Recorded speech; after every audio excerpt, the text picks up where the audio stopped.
అందరికీ నమస్కారం. Epic story లైన్స్‌కి స్వాగతం. బుడుగు. బోడిగుండు ఉండడం. ఇంకోటి ఈ గుండు మనకి ఉంటేనే డేంజర్ కాదు. ఎవళ్ళకి ఉన్నా డేంజరే. అన్నీ డేంజర్‌లే. ఇప్పుడు సంబరానికి మా నాన్నతో కలిసి వెళ్తామనుకో, అక్కడ గుండు ఉండేవాళ్ళు చాలామంది ఉంటారు. మా నాన్న మనల్ని ఎత్తుకుంటాడు కదా! అందుకని మనం ఎంచక్కా దగ్గరకొచ్చిన ప్రతి గుండు మీద ఓ మొట్టికాయో, అందకపోతే తేలిగ్గా ఓ జల్లకాయో కొడతాం కదా! కొట్టాలని కొట్టం. అలా కొట్టబుద్ధేస్తుంది. నీకైనా సరే, నాకైనా సరే. ఓసారి మా నాన్న నన్ను సంబరానికి తీసుకెళ్ళాడు. నన్ను ఎత్తుకోవద్దు సుమా! నా అంత వాడిని నేను అని నాన్నని ముందస్తుగానే బెదిరించాను. బెదిరించడం అంటే ఏమిటి? నాన్న ఎప్పుడైనా రోడ్డు మీద 2 జడల సీత లాంటి దాన్ని చూసి బావుంది కదరా బుడుగు! మెల్లిగా ఈల వేయగలవా అంటాడనుకో, అప్పుడు నేను ఈల వేస్తే ఆ పిల్ల హూ! అని ఇలా మొహం పెట్టి కోపంగా గబగబా వెళ్ళిపోయి, సందు చివర వెనక్కి తిరిగి నవ్వి మళ్ళీ వెళ్ళిపోతుందనుకో, ఆనకేమో నాన్న నన్ను ముద్దు పెట్టుకొని అమ్మతో చెప్పకేం అంటాడు కదా! నాన్న ముందిస్తే అమ్మకెందుకు చెప్పకూడదు? అయినా నాన్న వద్దన్నాడు కదా! అందుకని నేను చెప్తానంటాను కదా! అది బెదిరించడం అంటే. చెప్తే పళ్ళు రాలగొట్టేస్తానని నాన్న అంటాడు చూడు, అది కూడా బెదిరించడమే.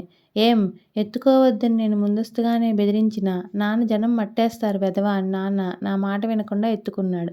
సరే నాకేమని నేను దగ్గరికొచ్చినా వాళ్ళ నెత్తి మీద మొట్టికాయలు కొట్టేస్తున్నాను. ఎవళ్ళు కొట్టాలో వాళ్ళకి తెలియటం లేదనుకో, కానీ అంతట్లోకి ఇంకో తళతళా మెరిసిపోయే గుండువాడి దగ్గరికి వచ్చాడు.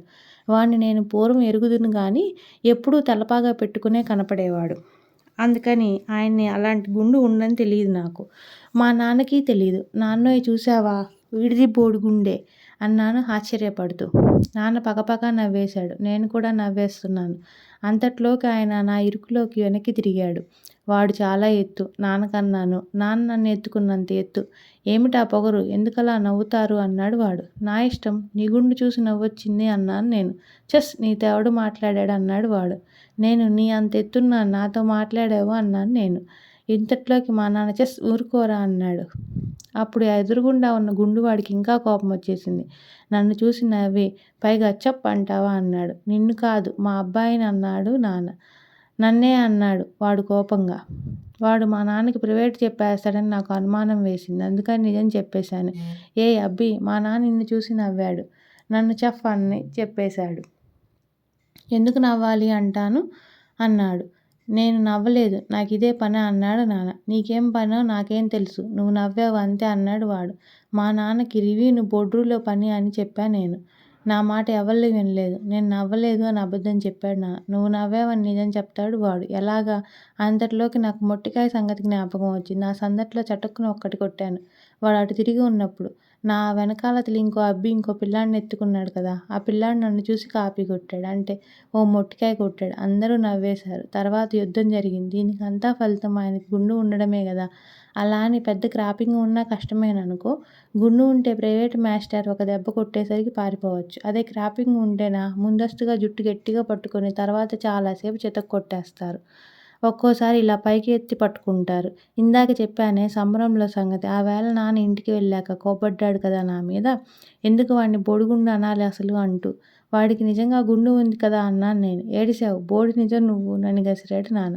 నాన్న ఇలా అనగానే ఎందుకో అమ్మకి నవ్వొచ్చింది. వాడు చెప్పిన నిజం దాని గురించే గదా అంది. అప్పుడు నాన్నకి నిజం కోపం వచ్చింది. వేళాపాళా ఉండొద్దు నిజం చెప్పడానికి అన్నాడు. ఇగో నిజం చెప్పేస్తాను విను. నాకు ఇంత అనుభవం ఉంది గానీ నిజం అనేది ఎప్పుడు చెప్పాలో నిజంగా నాకు బాగా తెలీదు. ఒక్కోసారి మా ఇంట్లో అమ్మ మినపరొట్టి వేస్తుందా ఆదివారం నాడు సరిగ్గా తినడానికి టైం అయినప్పుడే కొందరు మీసాల వాళ్ళు నాన్నతో మాట్లాడడానికి వచ్చేశారు. ఎంతసేపటికి లేచి వెళ్ళరు. నాన్న వచ్చేదాకా అమ్మ నాకు రొట్టె పెట్టదు. ఆ రొట్టెమో చల్లారిపోతుంది. అలాగా పాపం అమ్మ విసుక్కుంటుంది కూడా. పోనీ వాళ్ళకి పెట్టుదామంటే మేము ముగ్గురం కదా అని కొంచెంగానే చేసింది మరి. కబుర్లు చాలు ఇంక ఇళ్ళకు పొండి అని గసురుతాను అనుకో. నా మాట ఖాతరు చేయరు. మినపరొట్టి చల్లారిపోతుంది. మీసాల వాళ్ళు ఎప్పుడు పోతారో అని నాలో నేనే విసుక్కుంటే వాళ్ళు ఇలా మొహాలు పెడతారు. నాన్న నన్ను పట్టుకొని మొట్టికాయ వేస్తాడు. నిజమైతే మాత్రం అప్పుడెందుకు చెప్పాలని మళ్ళీ నవ్వుతాడు కూడా. ఇంకోసారి ఇలాగే అయ్యింది. నాన్న ఊళ్ళో లేడు. నాకు అర్జెంటుగా డబ్బు కావాల్సింది. అమ్మని అడిగాను కూడా అర్జెంటుగా డబ్బు కావాలి అని. ఏడుస్తాడులే పో ఇంట్లో అసలే ఇబ్బందిగా ఉంది అమ్మ. నాకు నాన్న మీద కోపం వచ్చింది. డబ్బులు ఇవ్వకుండా ఊరెళ్ళి అమ్మని ఇలా కష్టపెడతాడా అని. సరే నాకు అర్జెంటుగా కావాలి. అలా ఓ పాటు పక్కింటి పిన్ని గారి దగ్గర ఓ అర్ధన అప్పు అడిగాను. ఓ కాణీ పెట్టి ఓ బొంగరం కొని మిగతా డబ్బులు బియ్యం, పాస్తా, బొగ్గులు అవి కొందామని. ఆవిడ నా మాట నమ్మదే. ముద్దిస్తావా అంది అర్ధన సంగతి చెప్పకుండా. నాకు కోపం వచ్చేసింది. నిజం చెప్పినా లోకులు నమ్మరు కదా అని. లోకులు అంటే పిన్నిగారు వాళ్ళును. కానీ నేను చెప్పింది నిజం కాదట. అమ్మ దగ్గర డబ్బులు ఉన్నాయట. ఉత్తినే అంది లేదని. లేదు అంటే ఇవ్వనని అర్థం అన్నమాట అని అప్పుడు తెలిసింది. ఈ అమ్మ మాటలు చబుక్కున అర్థం కావు. అందుకు అమ్మ పేరు రాదు కదా. నాన్న రాధా అంటాడు. ఒక్కోసారి పిల్ల అంటాడు. అంటే నవ్వుతుందా? నేను అలా పిలిస్తే చెప్పు వెధవ కానా అంటుంది కోపంగాను నవ్వుతుంది. ఓసారేం భలేగా అయ్యిందిలే. నాన్నేం చేశాడంటే అది కాదు. ముందస్తుగా అమ్మ వంటింట్లో వంట చేస్తోంది. నాన్న ఏం చేశాడంటే తలుపు దగ్గర దాంకుని అచ్చంగా నాలాంటి గొంతుతోటే పిల్ల ఆ వంట అయిందా అన్నాడు. అనేసి నవ్వుతూ వంటింట్లోకి వెళ్ళాడు. అమ్మ అటువైపు తిరిగి చూందిగా.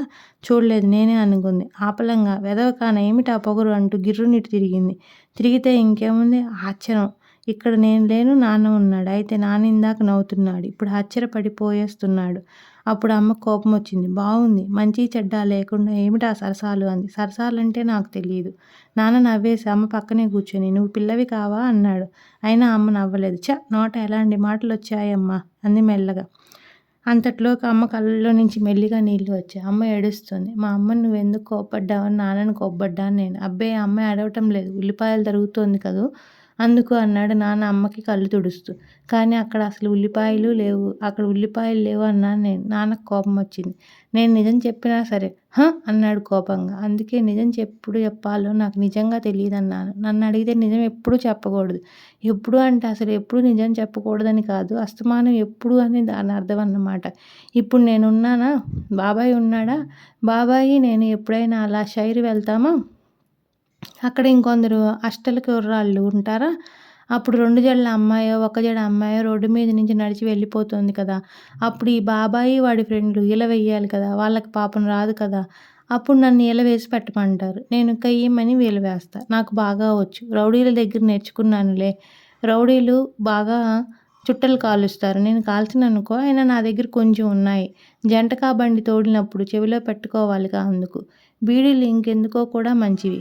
అమ్మ లేనప్పుడు బామ్మ దగ్గరికి వెళ్ళి మీద పడేస్తానంటే కానీ ఇచ్చేస్తుంది అందుకు. ఏం? అప్పుడు నేను ఈల వేస్తే బాబాయి వాడి ఫ్రెండ్లు కలిసి ఓ కానీయో అర్ధనానో ఇచ్చేస్తారు. అప్పుడు నేను ఆ కానీయో అర్ధనానో పట్టుకొని ఇంటికి వస్తానా? అమ్మ నా జేబులు తడిమి ఎక్కడిదిరా బుడుగు కానీయో అర్ధనానో అంటుంది. తమిడి అంటే జేబులు వెతికి కానీలు లాక్కోవడం. అప్పుడు నేను ఆ కానీ ఎక్కడిదో చెప్పాననుకో కొట్టేస్తుంది. ఇంకెప్పుడు అలాంటి పని చెయ్యకే మా జులాయి వెధవగా అంటుంది. అందుకని ఓసారి నిజం చెప్పి మొట్టికాయలు తింటే రెండోసారి నిజం చెప్పకూడదు.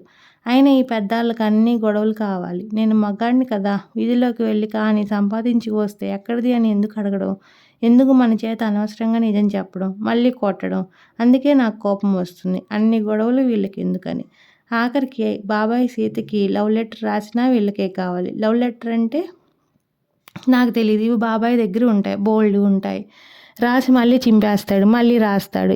ఓసారి రాసి ఆ లెటరు నా చేతికిచ్చి రమ్మన్నాడు. నేను వెళ్ళేసరికి సావిట్లో సీత నాన్న కూర్చున్నాడు. వాడికెందుకు చెప్పు అని గొడవలును. బడవ ఇలారా అనేసి వాడు నన్ను గబుక్కుని పట్టేసుకున్నాడు. చేతిలో ఉత్తరం లాక్కు చూశాడు. చూసి అన్నాడు. ఏం పొగరు రాసుకెళ్ళి నా కూతురికి ఉత్తరం రాస్తాడా? చెప్తావా అన్నాడు వాడు. లేకపోతే నీకు రాస్తాడా అన్నాను నేను. అసలు బాబాయ్ ముందరే చెప్పాడు వాళ్ళ నాన్నకి చచ్చినా ఇవ్వద్దని. మరి వీడు లాక్కున్నాడు కదా! ఎలా? వీడు మా నాన్న అందరూ కలిసి బాబాయికి ప్రైవేట్ చెప్పేస్తారని నాకు అనుమానం వేసింది. జాలి కూడా వేసింది. వీళ్ళ మీద కాదు బాబాయ్ మీద. వేశాక అప్పుడు ఒకలా అనుకున్నా బాబాయిని రక్షించాలని. నేను ఇలా అందరినీ బోల్డ్ సార్లు రక్షించాను. రప్పించడం అంటే కాపాడడం అంటే నాకు తెలీదు. ఏం సీత నా ఉత్తరం పట్టుకొని దామ్ దూమ్ అంటున్నాడు కదూ. అది పారిపోవాలనుకున్నా. కానీ అందదే. వాడు చాలా ఎత్తు కదా! ఓసారి నన్ను ఎత్తుకోవు అని అడిగా. నోర్ము నిన్ను నీ బాబాయిని కూడా కొట్టేస్తాను అన్నాడు. అప్పుడు నేను కొంచెం దూరంగా నిల్చున్నాను. బాబాయిని రక్షించడం ఎలా? ఇప్పుడు ఇంకో ఉపాయం వచ్చింది. ఉపాయం అంటే అబద్ధం. ఒరేయ్ సీత నాన్న మరే ఆ ఉత్తరం బాబాయ్ కాదు నేనే రాసి వచ్చి అనేసి పరిగెత్తుకెళ్ళిపోయా. అయినా లాభం లేదనుకో. వాడి ఇంటికి వచ్చేసాడు. అప్పుడు బాబాయ్ వంటింట్లో దాక్కున్నాడు. నాన్న వాళ్ళు సీత నాన్నతో మాట్లాడారు. తర్వాత సీతకి బాబాయికి పెళ్లి చేసేద్దాం అన్నారు. చివరికి నన్ను కొట్టారనుకో. నేను ఇంకోసారి ఇలాగే నాన్నని రక్షించాను. నాన్న ఆ వేళ అద్దం కింద పడేసి బదులు కొట్టేశాడు. అమ్మ చూస్తే కోప్పడేస్తుందని భయపడుతున్నాడు. అప్పుడు నేను అమ్మ దగ్గరికెళ్ళి అద్దం నేనే పగలగొట్టానని అబద్ధం చెప్పేశాను. ఎలాగా నన్ను అల్లరి వెధవ అంటారు కదా! ఇది కూడా నేనే చేశానంటే నష్టమేమిటి? అప్పుడు నాన్నేమో అమ్మ చూడకుండా నన్ను ముద్దు పెట్టుకొని అర్ధనా కానీ ఇచ్చేశాడు. చూసావా అబద్ధం చెప్పేస్తే ఎంత లాభమో? అర్ధనా కానీ అన్నమాట. అమ్మ కూడా నవ్వేసి ముద్దు పెట్టుకుంది. మళ్ళీ పెంకి బడవా అంది. ఎందుకో మరి నేను మేలుకొని ఉన్నప్పుడు ఇలాగే తిడతారు అందరూ. నిద్రపోతున్నప్పుడు నేను ఎంతో ముద్దొస్తానంట. మళ్ళీ ఎంచాతో.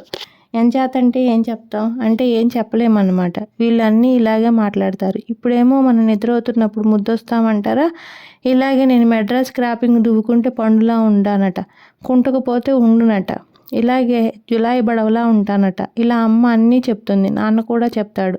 వాడు ఎప్పుడు అమ్మ పార్టీయేలే. ఏం మరి అమ్మ కూడా దువ్వుకొని జడేసుకోవాలిగా. అప్పుడే పండులా ఉంటుంది కదా. అయినా ఒక్కొక్కప్పుడు అమ్మ జుట్టు రేగిపోయి ఉంటుంది కదా పొద్దున్నే.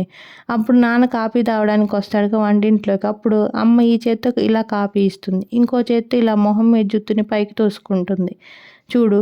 అప్పుడు నాన్న డేంజర్లా మాట్లాడతాడు. ఆహా ఆహాహా రాధా, ఆ జుట్టు అలా ఉంచరాదా? ఎలాగే ఎంత బాగున్నావు కదా అనేస్తాడు.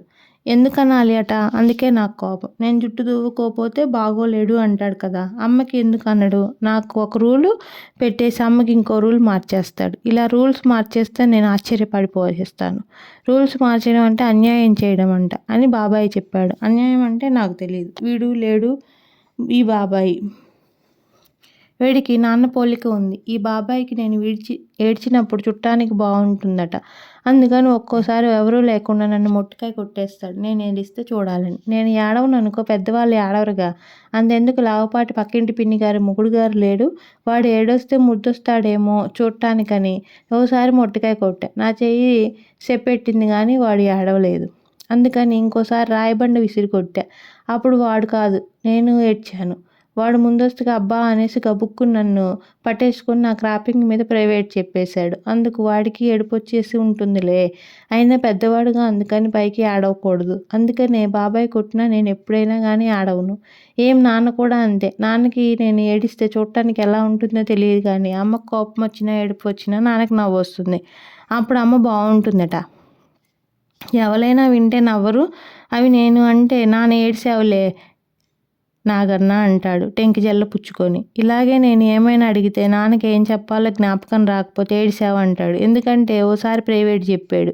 ఇది నిజం ప్రైవేట్లే, ఎప్పుడైనా చెప్తాడు కూడా. ఏర్రా బుడుగు, మనకి పాలిచ్చే జంతువులు 5 చెప్పరా అన్నాడు.